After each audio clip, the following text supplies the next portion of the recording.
오늘은 잔치하는 인생으로 변화라는 제목으로 하나님 말씀을 증거하겠습니다. 우리 옆에 계신 분들 한번 인사할까요? 은혜 받으세요. 사랑하고 축복합니다. 한번 인사하겠습니다. 은혜 받으세요. 네.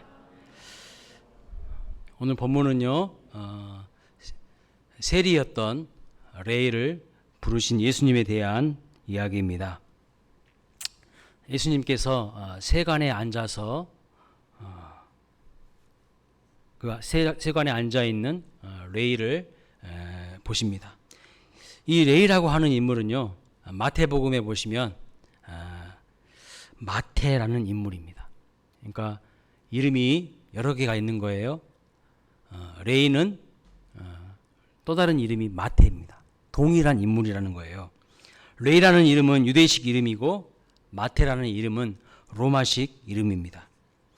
그 당시에는 이제 로마가 세계를 통치하고 지배하던 시기였기 때문에 사람들 이름이 한 가지만 있는 게 아니에요. 여러 가지 이름이 있었어요. 보통 두세 개의 이름이 있었습니다.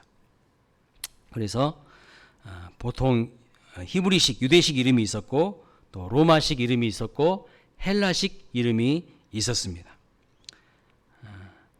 그 당시 로마가 유대인들로부터 여러 가지 항목으로 세금을 걷어들였죠. 세금을 걷어들이기 위해서 로마 정부에 고용된 사람들이 바로 이 세리였습니다. 이 당시 세리들은요, 동족인 이스라엘 백성들에게 과하게 세금을 부과하여서 로마에 세금을 바치는 사람들이었기 때문에 이스라엘 백성들은 이 세리들을 가리켜서 무엇이라 했냐? 허가낸 도둑이라고 부르기도 했습니다. 따라서 예수님이 레이를 제자로 지금 부르신 것은 당시 사람들의 인식과 평판으로 볼 때에 전혀 어울리지 않는 그런 모습이라는 거예요. 여러분이 예수님이라면 누군가 나를 따르는 사람을 만들 때에 어떤 사람을 선발하고 싶으십니까? 회사에서 사원을 뽑을 때도 좀 스펙이 화려한 사람들, 많이 배우고 능력이 많은 사람들, 그런 사람들을 우리 회사에서 뽑아가지고 우리 회사가 잘 되게 하지 않겠습니까? 근데 예수님은 전혀 반대예요. 당시 이 세리들은요, 로마에 세금을 갖다 바치는 사람들이기 때문에 민족의 반역자 취급을 당하기도 했고, 어쨌든 간에 로마인과 자주 상대해야 되는, 이방인들과 자주 상대해야 되는 그런 것들 때문에 종교적으로도 부정한 자라고 취급을 당했습니다. 당시 유대인들은, 이스라엘 백성들은 어떤 사람들이었습니까? 우리는 선택받은 백성이고 민족이고, 이방인들은 개, 돼지 취급했던 사람들이에요. 그냥 지옥의 땔감 정도로 생각했던 사람들이 이방인들 아니겠습니까? 그런데 이 로마인들과 자꾸 만나야 되고 이방인들에게 세금을 갖다 바쳐야 되기 때문에 유대인들 입장에서 보면은 이 세리들이 못마땅한 존재이죠. 민족의 반역자입니다. 여러분들이 잘 알고 있는 삭개오, 이 삭개오가 누굽니까? 바로 세리장이었어요. 세리 중에서도 가장 높은 위치에 있는 사람이 세리장 아니겠습니까? 이 사람들은 돈이 많습니다. 부유한 이 세리장들이 로마로부터 일정한 구역의 관세 징수권을 돈을 주고 사는 겁니다. 그러니까 여러 입찰자들이 경쟁을 하겠죠? 최고의 낙찰가를 제시하는 사람이 세금 걷는 것을 로마로부터 따내는 겁니다. 그리고 로마 정부는 정해진 세금만 받고 나머지는 너희들이 그냥 알아서 해.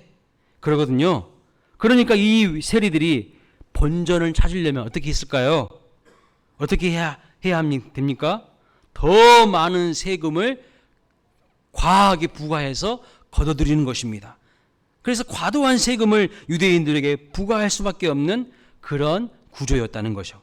따라서 당시 세리들은 민족의 반역자이며 종교적으로도 부정한 사람이라고 취급을 받았습니다. 심지어는 같은 동족의 고열을 빨아먹고 등골을 빼먹는 그런 존재들이었다는 겁니다. 누가 봐도 세리들은 죄인이고 사람들이 증오하고 아주 싫어하는 그런 부류에 속한 사람들이었습니다. 바로 그 세리 중에 한 사람인 레위를 예수님께서 제자로 부르신 거예요. 우리 이런 질문을 해볼 수 있습니다. 왜 예수님이 많고 많은 사람들 다 놔두고 이렇게 형편없는 밑바닥 인생을 살아가는 남의 등골 빼먹는 이런 인간들을 예수님의 제자로 부르신 걸까? 여러분 이해가 되십니까? 아니 사람이 그렇게도 없어? 왜 세리라는 직업을 가진 레위를 제자로 부르신 것일까요? 오늘 본문에서 말씀의 답을 주고 있습니다. 31절 32절에 보시면 예수께서 대답하여 이르시되 건강한 자에게는 의사가 쓸데없고 병든 자에게라야 쓸데있나니 내가 의인을 부르러 온 것이 아니요 죄인을 불러 회개시키러 왔노라. 이게 주님의 답변입니다. 여러분 의사와 병원이 존재하는 이유가 무엇이죠? 간단합니다. 환자가 있기 때문이에요. 온 세상 사람들이 병 없이 건강하게 산다면 의사가 있을 필요가 없습니다. 왜 의사가 지금처럼 인기 직종일까요? 왜 병원이 있어야 되겠습니까? 그만큼 많은 환자와 병자들이 있기 때문이겠죠.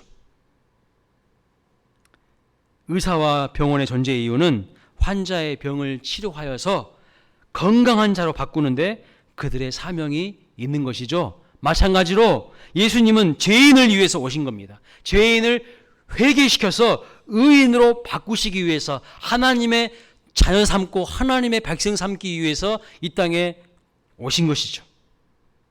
그래서 주님이 찾으시는 사람은 어떤 사람이 아닙니까? 똑똑한 사람이 아니에요. 주님이 찾으시는 사람은 나는 의인이라고 하는 사람 아닙니다. 잘난 체 하는 사람 아닙니다. 나는 죄 없는 사람이라고, 죄 있는 사람이라고 말하는 사람, 죄 있는 그 심정을 가지고 있는, 그 심령을 품고 있는 그 사람들을 주님은 찾으시는 거예요. 주님이 찾으시는 사람들은 부족한 사람이에요. 연약한 사람입니다. 무엇보다도 자신을 죄인이라고 인정하는 사람들을 우리 주님이 찾고 계신다는 것을 아셔야 합니다. 그러면 우리는 이런 질문을 해볼 수 있어야 됩니다. 여러분, 우리는 죄인 많습니까? 여러분 죄인 맞으십니까? 네. 다시 한번 질문해 보겠습니다. 한번 마음속으로 답해 보세요. 여러분은 구원받은 하나님의 자녀 맞습니까? 네. 마음속으로 하나 할 때는 또 아멘이라고 크게 하시네요. 청개구리 같은. 자, 구원받은 하나님의 자녀라는 것은요, 이미 그 말 속에 이미 내가 죄인이라는 것을 인정하는 것이 전제되어 있어요. 왜냐하면 구원이라는 것은 죄로부터의 구원이기 때문입니다. 하나님의 은혜를 깊이 깨닫고 경험하고 발견한 사람은요, 내가 죄인입니다. 내가 죄인 중에 괴수입니다라고 고백합니다.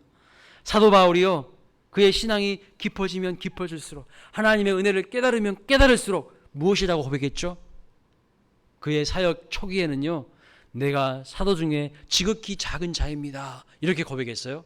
그런데 시간이 흐르고 흘러 신앙의 연륜이 깊어지고 하나님의 은혜를 경험하면 경험할수록 무엇이라고 고백합니까? 인생 말년에 노년에 내가 죄인 중에 괴수입니다, 이렇게 고백하거든요. 여러분은 죄인 맞으십니까? 나는 죄인 아닌 것 같은데요.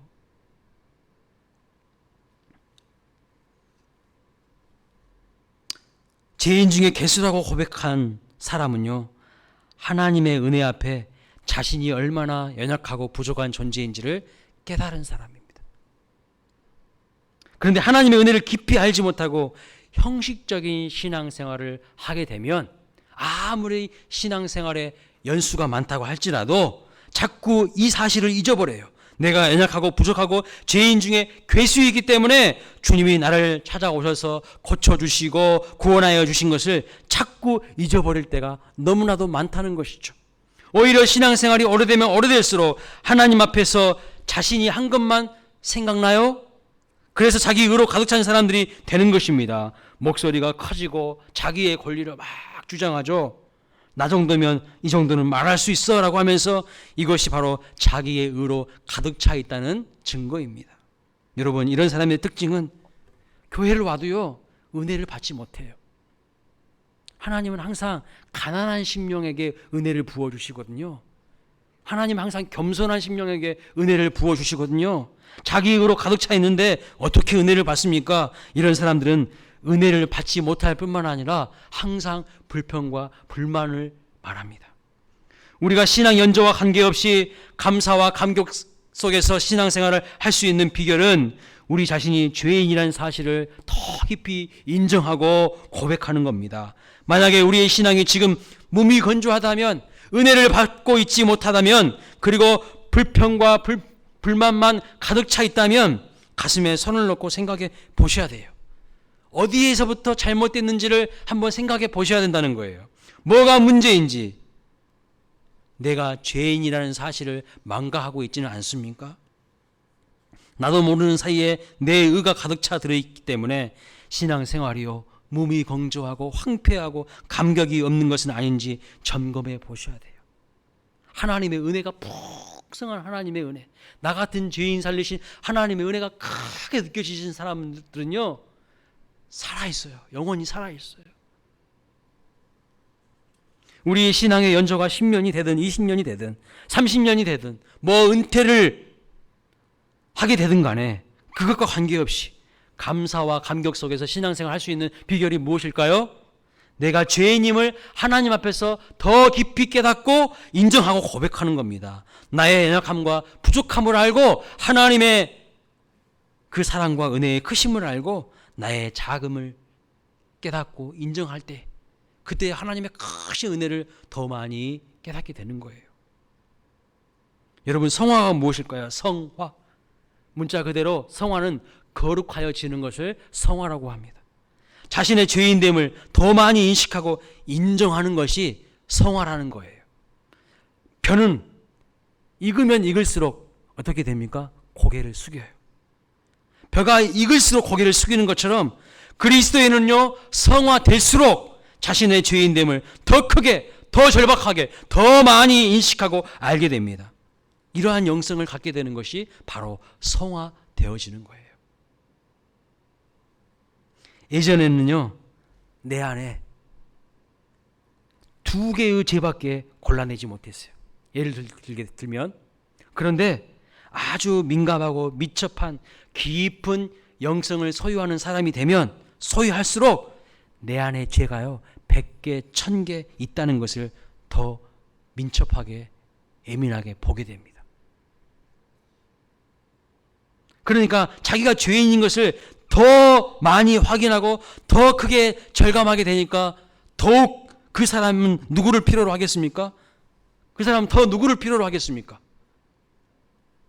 예수님을 더 필요로 하죠. 왜냐하면 죄의 문제를 해결할 수 있는 분은 예수님밖에 없기 때문입니다. 사람이 사람의 죄의 문제를 해결할 수 있습니까? 죄인이 죄인의 문제를 해결할 수 있습니까? 아니요. 오직 예수 그리스도만이 인간의 죄 문제를 해결할 수밖에 없기 때문에 깊은 영성을 소유하면 소유할수록 나에게 예수님이 절대적으로 필요하다는 것을 절감하는 인생이 되는 거예요. 하나님, 나는 죄인입니다. 그래서 주님의 은혜가 필요합니다. 오늘도 십자가에 못 박히신 그 주님의 보혈로 나의 머리부터 발끝까지 내 온몸을, 내 온 영혼을 정결하게 씻어주십시오. 그렇게 고백하는 인생이 되는 거죠. 이런 기도와 이런 고백을 더 많이 하게 되는 게 성화된 사람들에게서 나타나는 공통된 특징입니다. 그런데 놀랍게도 우리가 죄인이라는 인식을 더 많이, 더 크게 가지면 가질수록 예수님은 우리를 멀리하지 않으시고요, 더 가까이 하시고 친밀하게 다가오신다는 사실입니다. 그리고 우리를 품어주시고 용서해 주시고 회복을 주시는 분이라는 것을 믿으시기 바랍니다. 예수님의 부르심에 이 세 레이가 즉각적으로 응답을 하는 것을 볼 수가 있어요. 자, 여러분, 첫 번째 우리의 의문이 풀렸어요. 우리의 의문은 무엇입니까? 아니, 왜 이렇게 부족한 사람을, 사람들로부터 손가락질 당하는 민족의 반역자라고, 종교적으로 부정한 사람이라고 그렇게 취급당하는 이 사람을 예수님은 제자로 부르셨나? 잘 이해가 안 되잖아요. 그런데 이제 이해가 풀리셨죠. 주님은요, 어떤 사람을 찾는가? 내가 죄인입니다. 가난한 심령, 상한 심령으로 하나님 앞에 엎드리는 그 인생을 주목해 보시고 그 인생을 찾으시는 거예요.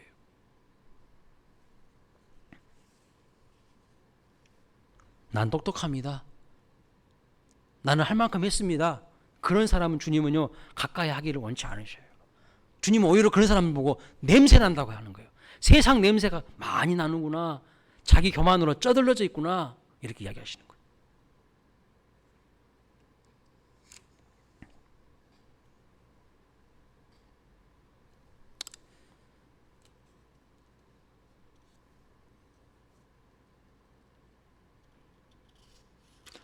첫 번째 의문은 풀렸습니다. 왜 많고 많은 사람들 중에 그렇게 사람들이 다 싫어하는 죄인 중에 마치 괴수와 같은 레이를 부르셨을까?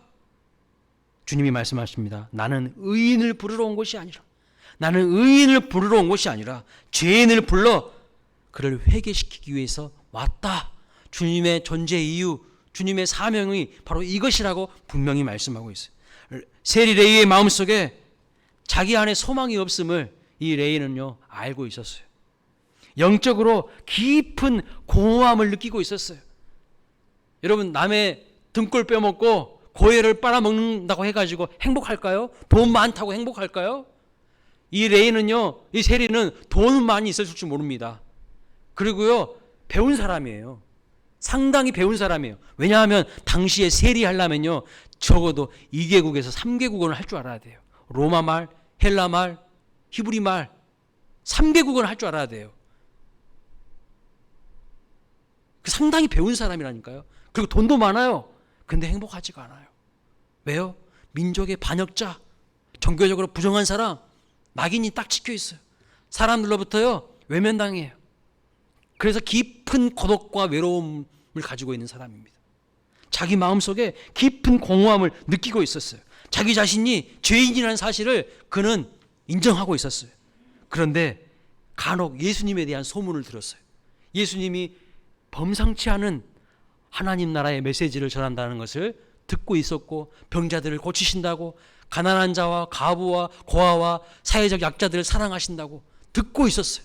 그런데 어느 날 갑자기 예수님께서 자기 앞에 탁 나타나시고 나를 따르라고 하니까 이 세리인 레이는요, 자기의 모든 것을 버려두고 주님을 따라가는 것을 볼 수가 있어요.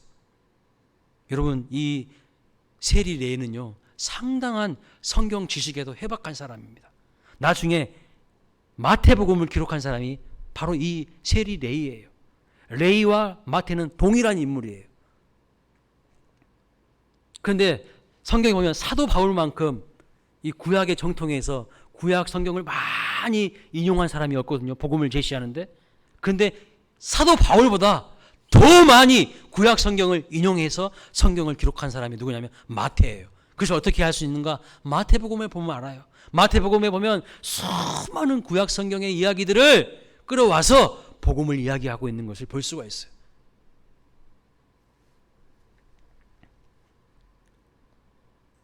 자, 그런데 여러분, 이 본문을 보게 되면 한 가지 또 특이한 사실을 보게 됩니다. 첫 번째 우리의 궁금한 점은 왜 이런 사람을 예수님이 부르셨을까 하는 문제에 대해서 예수님은 의인이 아니라 죄인을 부르러 오셨다고 답변하셔서 우리의 궁금증이 풀렸습니다. 두 번째는 이 사람이 예수님이 불렀을 때 모든 것을 다 버리고 주님을 따라갔다고 말씀하고 있어요. 세리가 주님을 따랐는데 그냥 따라갔다고 표현하지 않고 모든 걸 다 버려두고 따라갔다 이렇게 말씀합니다. 여러분은 예수님을 따라가는데 무엇을 버리셨습니까? 무엇을 지금까지 버려보셨습니까? 아무것도 버린 것이 없지 않습니까? 그렇다면 뭔가 잘못된 거예요. 지난 주일에 살펴보았던 베드로도요, 예수님을 따라가지 않았습니까? 베드로도 모든 것을 버려두고 예수님을 따랐다고 누가복음 5장에서 말씀하고 있어요. 베드로가 버려둔 것은 무엇이었습니까? 애지중지했던 그물, 그 잡았던 물고기, 그 직업뿐만 아니라 가족도 버리고 이웃도 버리고 친척도 버리고 어떻게 보면 자기 자신을 지켜줄 수 있는 모든 삶의 안전장치들을 다 버렸어요. 여기서 오해하시면 안 되는 것이 무엇이냐면 가족을 등졌다는 말이 아니라 이제 하나님을 최고의 가치로, 최고의 삶의 우선순위로, 최고의 삶의 중심으로 두었다는 의미입니다. 그 이전에는요, 고기 잡는 것, 돈 버는 것, 그것이 그의 삶의 존재 이유였어요. 삶의 최고의 가치였어요. 그런데 그런 것이 아니라 이제 하나님을 최고의 가치로 깨닫게 되었다는 것이죠. 최우선순위를 하나님께 두었다는 것을 말하는 겁니다. 이것이 바로 진정한 그리스도인의 모습이고 진정한 제자의 모습이라는 것을 성경은 오늘 우리에게 말씀해 주고 있는 거예요. 이 세리 레이도 모든 것을 버리고 주님을 따랐다고 말씀하고 있어요. 세리가 버려둔 것이 무엇입니까? 1차적으로는 그의 직업을 버렸어요. 세리직을 버렸어요. 여러분, 세리직, 그것을 다른 말로 하면 무엇이라고 표현할 수 있을까요? 그것은 돈입니다. 돈을 버린 거예요. 돈을 버리고 따랐다는 거죠. 여러분, 이 사람의 수중에 들고 있는 그 돈은 그러면 무엇을 의미하는 것이었을까요? 그 사람의 수중에 들고 있는 돈은 뭘 의미하는 것일까요? 남의 피를 빨아먹는 것을 의미했어요. 남의 마음을 아프게 하는 것입니다. 피눈물 나게 하는 것으로 얻은 돈이었어요. 동족의 고혈을 빨아먹고 등골을 빼먹는 사람 아니었습니까? 과하게 세금을 부과하여서 자기 이득을 취득하는 사람 아니었습니까? 그래서 세리 손에 들고 있었던 돈이라는 것은요, 남의 마음을 아프게 하는 것이었어요. 세리는요, 동족들에게 변절자라고 배신자라고 욕을 먹으면서까지 돈을 따라서 살았던 사람입니다. 오늘 여러분은 무엇을 따라서 살아가는 인생이십니까? 돈을 따라서 살아가는 인생이십니까? 아니면 세상의 그 무엇을 따라서 살아가는 인생이십니까? 심지어 세리는요, 유대인들이 믿었던 그 여호와 신앙도 자초해서 버려버렸어요. 내던져버렸어요. 이것이 밥을 먹여줘, 뭐 돈을 줘, 여호와 신앙 그따지끔 돈 버는데 거추장만스럽지, 다 버려버린 거야. 그리고 돈을 따라서 살았던 사람입니다. 동족의 눈에 피눈물이 나도록 만들고 하나님 버리면서까지 얻고 싶었던 그 돈은 결국 무엇을 말하는 것일까요? 죄악 덩어리라는 것을 말하는 것입니다. 그걸 버렸다는 거예요. 여러분, 예수님을 믿고 따르는데 우리는 과연 무엇을 버렸습니까? 아무것도 버린 것이 없다면 그것은 예수님 따라가는 것이 아니에요. 종교적인 그냥 그리스도인 흉내내는 것이지 예수님 따라가는 삶이 아니라는 거예요. 예수님보다 더 귀하게 여기는 그 무엇이 있다면 그것을 버리고 진정 예수님을 따라가는 우리 모두가 될 수 있기를 주님의 이름으로 축복합니다. 그 무엇과도 주님을 바꾸지 않는 저와 여러분이 될 수 있기를 주님의 이름으로 축원합니다. 교회는요, 누구나 올 수 있어야 되는 거예요. 그래서 교회의 문턱은요, 한없이 낮아져야 됩니다. 죄인 중에 괴수도 교회에 올 수 있어야 됩니다. 그래서 누구라도 어떤 사람이라도 올 수 있는 교회가 되어야 하는 것이죠. 우리가 그런 교회를 함께 만들어 가기를 소망합니다. 그런데 더욱 중요한 것은요, 그런 사람이 와서 변화되는 곳이 바로 교회입니다. 죄인의 습관을 그대로 가지고 있는 것이 아니라 그걸 과감하게 버리고 주님을 따라가는 진정한 제자들의 공동체가 교회인 거예요. 주님을 따르고 주님을 닮아가는 모습으로 변화되는 것입니다. 그리고 이제 레이가 자기의 모든 것을 버리고 예수님을 최고의 가치로 여기게 되니까 어떠한 인생으로 변화됩니까? 레이가 붙드는 것이 무엇이 됩니까? 오늘 29절 말씀 보십시오. 레이가 예수를 위하여 자기 집에서 큰 잔치를 하니 세리와 다른 사람이 많이 함께 앉아 있는지라 그랬어요.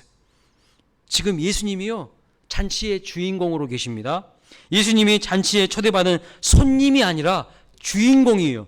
이 세리가 예수님을 위하여 잔치하는 인생으로 바뀐 것을 볼 수가 있어요. 그전에는 남의 등골 빼먹는 사람이에요. 사기친 사람이에요. 과하게 세금 부과해가지고 부정공갈로 과하게 부정축제한 사람이었어요. 그런데 그 모든 것을 버리고 이제 자기 가진 것으로 예수님을 위하여서 잔치하는 인생, 다른 많은 죄인들, 세리들을 위하여서 함께 나누는 삶으로 바뀌는 것을 볼 수가 있어요. 진짜 예수님 믿는 사람은 바뀌게 되어 있습니다. 삭개오가요, 예수님 제대로 만나니까 어떻게 바뀝니까? 자기 토색한 것에 4배를 갚아줘요. 가난한 자들에게 자기 소유의 절반을 내어주는 사람으로 바뀌는 겁니다. 진짜 예수님 믿는 사람은요, 물질을 어떻게 사용하는지 보면 알 수가 있어요. 예수님 믿는다고 하면서도 물질을 자기만을 위해서 사용하는 사람은요, 예수님 믿는 사람이 아니에요. 물질의 주권이 하나님께 있다는 것을 믿지 못합니다. 그러니까요, 돈 하면 벌벌 떠는 거예요. 돈을 내가 지배하고 내가 관리해야 되는데 돈이 나를 지배하고 돈이 나를 관리하는 거예요. 돈에 질질질 끌려가는 노예가 되는 거예요. 돈은 어디에 있어야 됩니까? 우리 발 아래에 있어야 되는데 우리 머리 위에 상전으로 모시고 있을 때가 너무나도 많다는 거예요.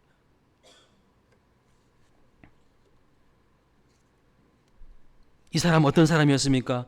돈이 자기 인생의 최고 우선순위였던 사람이고 돈이 자기 인생을 위한 최고의 안정장치라고 생각했어요. 욕을 먹으면서까지 동족에게 변절자라고 배신자라고 비난받고 낙이 찍히면서까지 붙잡아야 할 생명줄이 돈이었던 그런 사람이었습니다. 그러나 이제는 아닌 거예요. 돈과는 비교할 수 없는 안전장치인 진짜 생명줄이 이 세리는 누구인지를 제대로 이제 발견하고 깨닫게 된 거예요. 그분이 그 인생 가운데 훅 들어오신 거예요. 그분이 누구시죠? 예수 그리스도입니다. 더 좋은 곳을 붙들게 되었다는 거예요. 그러니까 자신의 돈으로 기꺼이 예수님을 위해서 잔치를 벌이는데 사용할 수 있었던 것이죠. 돈의 매인자에서 돈의 자유함을 얻는, 진짜 돈을 어떻게 사용해야 될지를 아는 사람으로 바뀌는 겁니다. 오늘 우리 사회는요, 자본주의 사회입니다. 돈이 주인 되어 있어요. 황금 만능주의, 물질 만능주의 시대입니다. 그래서 많은 사람들이요, 돈을 하나님으로, 돈을 신으로 섬기고 있어요. 그러나 진정 예수 그리스도를 믿는 사람들은 그 돈을요, 지배하게 되는 거예요. 관리하게 되는 거예요. 돈에 쩔쩔매는 게 아닙니다. 여러분들도 경험해서 다 아시겠지만 전도를 하다 보면요, 가끔 이런 말을 하는 분들이 있습니다. 그냥 나 나중에 믿을게. 내가 언젠가 믿기는 믿겠는데 알았어, 교회 다닐게. 그런데 나중에 내가 좀 시간을 줘봐. 나중에 기회가 되면 내가 교회 나가고 믿을게. 이렇게 말하는 사람들이 있습니다. 이렇게 반응하는 사람은요, 전도하시는 분들과 어떤 관계가 있기 때문에 딱 한마디로 끊어버리지 못하고 이렇게 말을 하는 거예요. 단칼에 딱 거절하지 못하고 미안하고 관계가 있으니까 어쨌든 교회는 나가기 싫은 거죠. 그런데 관계가 있으니까 나중에 믿겠다고 그렇게 말을 합니다. 그런 분들에게는 이런 마음이 있는 거예요. 내가 교회를 다니면 술도 끊어야 되고 담배도 끊어야 되고 주일에 여행도 못 가고 이제 내 마음대로 살지 못할 것 같은 그런 마음이 있다는 겁니다. 그동안 내 마음대로 살아왔는데 그러지 못할 것 같은 두려움이 있기 때문에 나중에 간다고 일단 회피하는 것을 볼 수가 있어요. 신앙생활을 이미 하고 계신 분들에게도 비슷한 고민이 있다는 것을 저는 발견했습니다. 깊이 들어가는 것을 부담스러워합니다. 깊이 들어가는 것을. 저 은혜의 바다를 향하여서 깊이 들어가야 되는데 작은 파도를 보고 막 두려워가지고 들어가지를 못하는 거예요. 왜 그럴까요? 이런 사람들은요, 신앙생활을 하지만 주일 이상인 것은 아니에요. 공동체 안으로 깊이 들어와서 믿음과 신앙의 뿌리를 내리는 것을 부담스러워합니다. 내가 하나님도 좋고 예배도 가끔씩 들을 수 있는데 나에게 더 이상은 강요하지 말라, 이렇게 말하죠. 깊이 들어가는 것을 왜 부담스러워할까요? 세상 친구들에게 왕따 당할까 봐, 세상에서 광신자라는 소리를 들을까 봐, 헌신을 강요당할까 봐, 헌금을 너무 많이 하게 될까 봐, 그리고 우스운 이야기지만 목사님과 전도사님과 친하게 될까 봐. 그래서 깊이 안 들어오는 거예요. 이런 이유들 때문에 예수님을 믿은 지 10년이 되고 20년이 되고 30년이 되어서도 영적인 토양인 교회에 뿌리를 내리는 것을 보면요, 너무 얕은 사람들이 있어요. 굉장히 뿌리가 낮게, 아주 낮게 내린 분들이 많이 있습니다. 특히 여러분, 대형 교회 가면요, 이런 분들 천지예요. 그냥 그 자리에 앉아 있을 뿐이지 신앙인이라고 할 수가 없어. 그냥 종교인들이야. 어디에 소속도 되지 않고 익명의 그리스도인들로 살아가는 분들이 너무나도 많습니다. 왜 그럴까요? 불신자들은요, 나중에 갈게 내 마음대로 살지 못할 것 같아서 계속 회피합니다. 믿고는 있지만 깊이 들어오지 못하는 분들은 내가 광신자 취급당할까봐, 더 깊이 들어가면 세상 사람들, 친구들이 보기에 이상한 사람 취급당할까봐, 헌신을 강요당할까봐 그렇게 안 들어가요. 근데 오늘 세리 레이를 보면 예수를 믿는다는 것은요, 그런 것이 아니라는 것을 알 수가 있어요. 상당히 많은 사람들이 오해를 하고 착각을 하고 있어요. 어떤 속박이나 억압이 아니라는 거예요. 자유를 제한받는 것이 아니라는 거예요. 오히려 도약이고 발전이고 사망의 길에서 생명의 길로 옮기는 것이라는 것을 알 수가 있습니다. 더 깊이 들어오면 들어올수록 더 놀라운 영적인 세계가 펼쳐진다는 것을 확인하게 되는 겁니다. 교회 청년들이요, 결혼을 해서 목사님들이 주례를 합니다. 주례를 하시는데 이런 내용이 있었어요. 당신들 이제 결혼을 하면 이제 선택권이 없습니다. 후회하지 않느냐? 그렇게 질문합니다. 결혼하기 전에는 선택권이 많잖아요. 결혼 정년기에 있는 세상의 모든 사람들을 다 대상으로 할 수 있지 않습니까? 그러나 이제 내가 결혼을 통해서 이 여자를 선택하고 이 남자를 선택했다는 것은 반대로 무슨 뜻입니까? 세상의 수많은 남자와 여자를 다 포기했다는 뜻입니다. 기꺼이 나의 선택권을 포기당해도 괜찮습니까? 주례하시는 목사님이 물어봅니다. 그랬더니 이렇게 이야기하는 거예요. 웃으면서 네. 그리고 계속 싱글벙글 웃고 앉아 있어요. 왜 그럴까요? 너무 좋은 사람을 얻으니까요. 너무 좋은 것을 얻으니까요. 나머지 선택권 포기하는 게 아깝지 않은 거죠. 이게 결혼인 거예요. 아깝다고 생각하면서 결혼하는 사람은요, 뭔가 문제 있는 사람인 거예요. 그 사람 진짜 사랑하는 사람 아닌 거예요.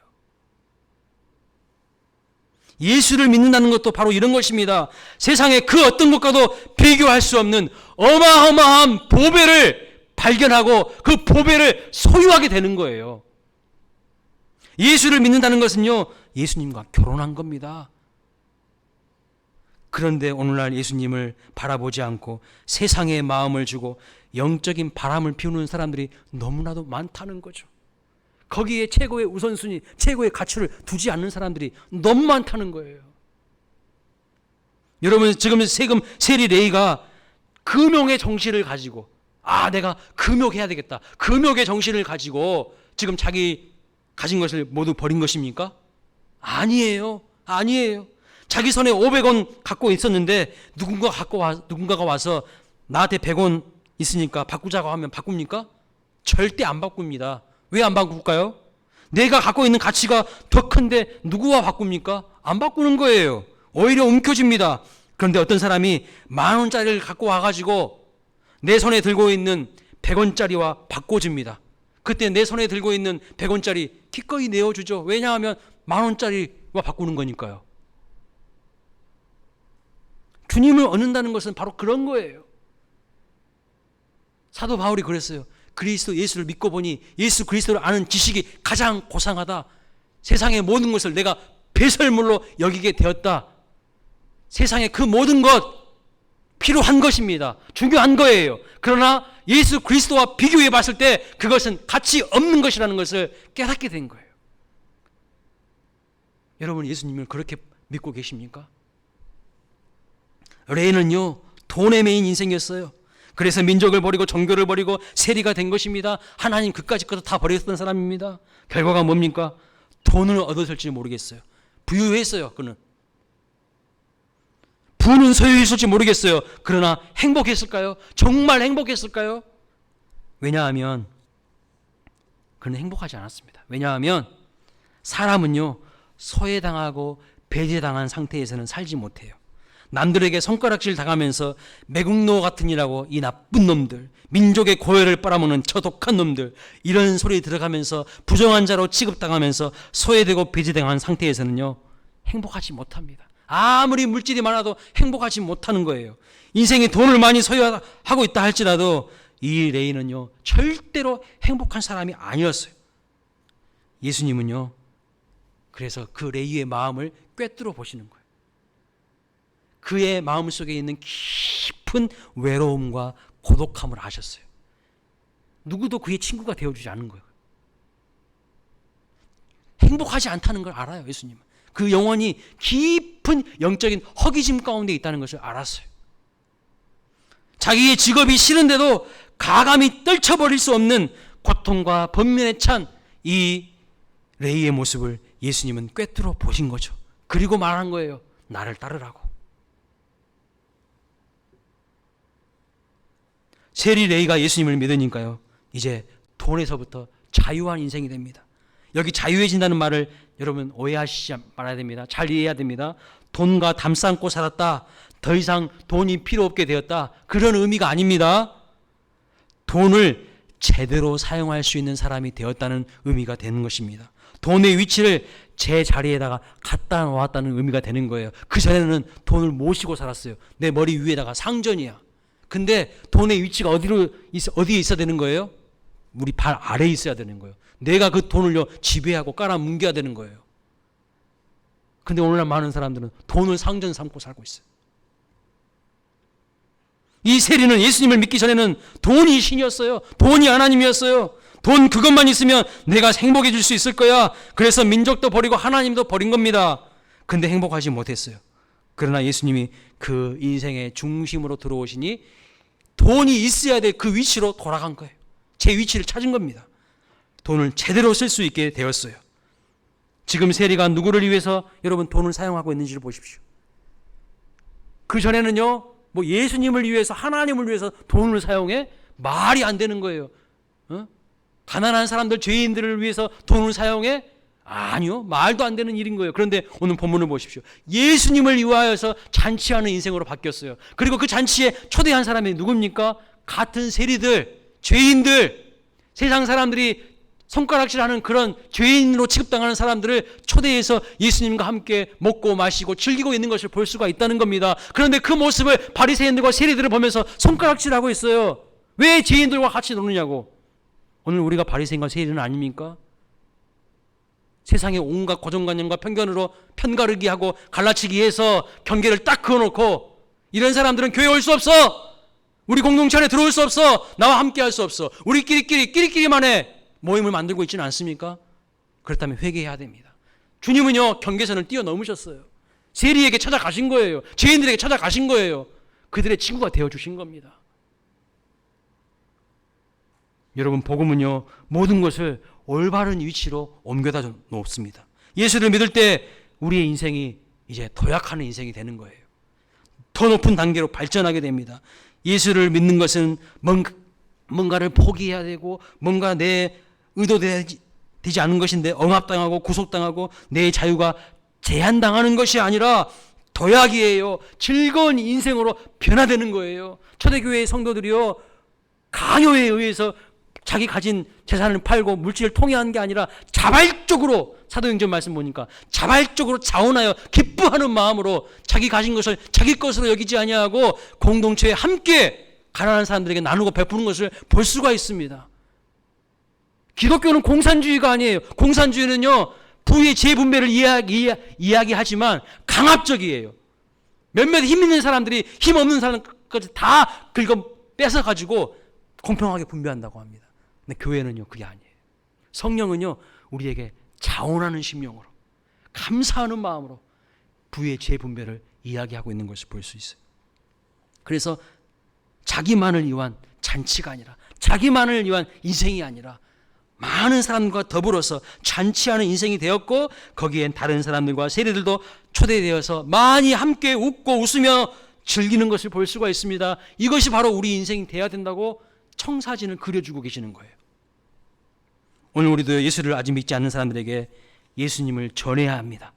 우리 가족에게, 내 이웃에게, 친구에게, 친척에게, 직장 동료들에게, 내가 거래하는 그 거래처 사장님들에게, 내가 자주 가는 카페 그 점원에게, 미용실 사장님에게, 세탁소 주인에게 찾아가서 복음을 전하고 예수 그리스도를 전하시는 저와 여러분 되시기를 바랍니다. 경계선을 뛰어넘으시는 여러분들 되시기를 바랍니다. 그리고 예수님을 전하고 교회로 초대해야 되는 거예요. 오늘 이 잔치에 초대받은 많은 사람들을 보십시오. 세리 레이가요, 예수님 만나서 너무 좋아서 이것이 중요해요. 너무 좋아서 자기 주변의 다른 세리들과 많은 사람들까지 전도해서 잔치를 한 겁니다. 이 세상 그 무엇과도 비교할 수 없는 그 주님의 사랑 앞에 가슴이 복받쳐 올라와서 그 사랑을 전하지 않고서는 견딜 수 없어서 그 사랑을 나누는 사람이 된 것이죠. 우리 모두도 이런 레이와 같은, 마태와 같은 그런 인생이 될 수 있기를 주님의 이름으로 축복합니다. 결론입니다. 주님은요, 우리를 있는 그대로, 그 모습 그대로 받아주셨어요. 주님의 국률은 경계선이 없습니다. 세상 사람들은 오늘날도요, 이런저런 갈라치기를 해요. 이런저런 고정관념과 선입견으로 다 갈라치기를 합니다. 오늘 또 그리스도 안에서 지혜인을 향한 하나님의 사랑은 그러나 제한이 없어요. 세리와 지혜인들과 함께 식탁에 앉아있는 그 모습, 우리에게 강력한 도전이 되지 않습니까?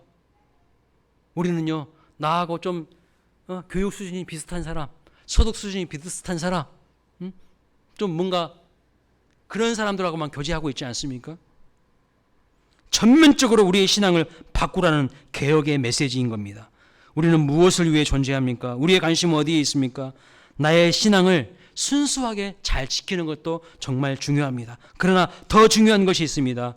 의인이 아닌 죄인을 부르러 오신 예수님처럼 잃어버린 자를 찾아가고 그들을 구원의 길로 이끌어내는 것, 이것이 가장 가치 있는 일이라고 주님은 우리에게 말씀하고 있어요. 이것이 바로 주님이 걸어가신 길이고 주님의 사명이었다고 말씀하고 있고, 그 일을 우리와 더불어 함께 하자고 주님께서 우리에게 손을 내밀고 있다는 것을 믿으시기 바랍니다. 교회는요, 죄인을 위해서 존재하는 겁니다. 의인을 위해서 존재하는 게 아니에요. 죄인을 위해서 존재합니다. 우리가 존재하는 이유도, 여러 교육과 훈련을 하는 이유도, 성경 공부와 기도를 더 많이 해야 되는 이유도 죄인을 구원해 내기 위해서 하는 것입니다. 단순히 나 자신 하나의 신앙으로, 나만의 신앙으로 끝나는 것이 아니라 나를 뛰어넘어서, 나라는 울타리를 뛰어넘어서 이 하나님의 복음이, 천국 복음이 만방으로 열방으로 확장되어져 가는 것을 주님께서 기대하고 계시는 거예요. 주님은 우리에게 가라고 말씀하십니다. 불편하지만, 환영하지 않지만, 내가 좋아하는 사람이 아닐지라도 주님의 사랑을 품고 가라고 말씀하고 있어요. 여러분, 누구와 친구를 하고 계십니까? 어떤 사람과 친구하고 계십니까? 주님처럼 경계선을 넘어야 됩니다. 죄인의 친구가 되어 주십시오. 죄인의 친구가, 그 마음 깊은 곳에서 고독과 외로움과 영적인 깊은 목마름과 허기짐 가운데 있는 영혼들, 그들에게 여러분 나아가서 그들의 친구가 되어 주십시오. 그리고 그들을 주님의 품으로, 교회로 인도하는 저와 여러분이 될 수 있기를 바랍니다. 사랑하는 성도 여러분, 잃어버린 자를 구원하는 일이 우리 인생의 목적이고 교회의 존재 이유임을 아셔야 합니다. 예수님은 우리에게 교회의 존재 이유가 첫째는 영혼 구원이고 두 번째는 제자를 삼는 것이라고 분명히 말씀하셨어요. 모든 민족으로 제자를 삼아 아버지와 아들과 성령의 이름으로 세례를 베풀고 내가 너희에게 분부한 그 모든 것을 가르쳐 지키게 하라. 이것이 지상 최대의 주님의 명령이라고 말씀하고 있어요. 그래서 전도는요, 최고의 사랑입니다. 죽어가는 영혼을 건져내어서 하나님의 자녀를 만드는 것은 최고의 사랑입니다. 잃어버린 영혼들을 구원하는 일에 우리 모두가 쓰임받는 복 있는 인생들 되시기를 주님의 이름으로 축원합니다. 오늘도 공허한 심령으로 하나님 앞에 나와 있는 그 영혼들을 바라보고 그들에게 다가가셔서 그들에게 복음을 전하는 우리 모두가 될 수 있기를 바랍니다. 다 함께 자리에서 일어나셔서